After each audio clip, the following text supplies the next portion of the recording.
આણંદ જિલ્લાની સત્તાવાર મહાનગરપાલિકાની જાહેરાત થઈ ગઈ છે ત્યારે કરમસદને તેમાં નહીં સમાવવા વિરોધના વંટોળ ઉઠવા પામ્યા છે।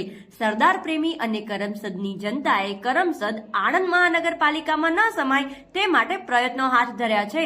સરદાર વલ્લભભાઈ પટેલે આપણને આઝાદી આપવામાં અને આપણા અખંડ ભારતના નકશાને આકાર આપવામાં પોતાનું જીવન સમર્પિત કર્યું અને અગ્રેસરની ભૂમિકા ભજવી હોય તે સરદાર વલ્લભભાઈ પટેલના વતન ગામ કરમસદને આણંદ મહાનગરપાલિકા નહીં સમાવવા માટે નારા તથા ઢોલ નગારા સાથે વિરોધ નોંધાવ્યો હતો તથા સરદાર સન્માન સંકલ્પ આંદોલન સમિતિ કરમસદ ગુજરાતના અધ્યક્ષ મિથિલેશ અમીન તથા અગ્રણીઓ દ્વારા આણંદ જિલ્લા કલેક્ટરને સ્વતંત્ર કરમસદની માંગણી કરતું આવેદનપત્ર આપવામાં આવ્યું હતું।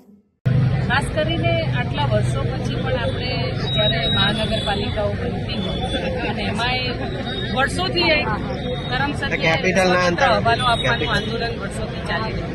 જ્યારે નરેન્દ્ર મોદી મુખ્યમંત્રી હતા ત્યારે પણ એ કહીને ગયા તો આ પ્રધાનમંત્રી થયા અને 10 વર્ષથી ઉપર સમય લાગ્યો છતાં પણ આજે સ્વતંત્ર દરજ્જો કરમસદને આપવામાં નથી આવ્યો અને વધીને હતું તો જ્યારે આણંદ મહાનગરપાલિકા બનાવે એમાં કોઈ જ વાંધો ના હોય અને કરમસદના ગામ લોકોને પણ સહેજ પણ વાંધો નથી, પણ કરમસદને એનાથી જુદું અલગ સ્વતંત્ર રાખવામાં આવે જેથી કરીને કરમસદનું નામ ના પૂછાય। એના માટે તેને ગ્રામજનોએ આ આવેદનપત્ર આપવાનો નિર્ણય કર્યો છે અને બધા આવેદનપત્ર પણ આપ્યું છે।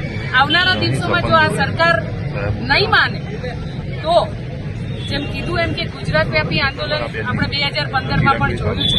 આવનારા દિવસોમાં વધારે આ આંદોલન ગુજરાત વ્યાપીની પણ દેશવ્યાપી ન બને એના માટે સરકારને સાવચેત થવું।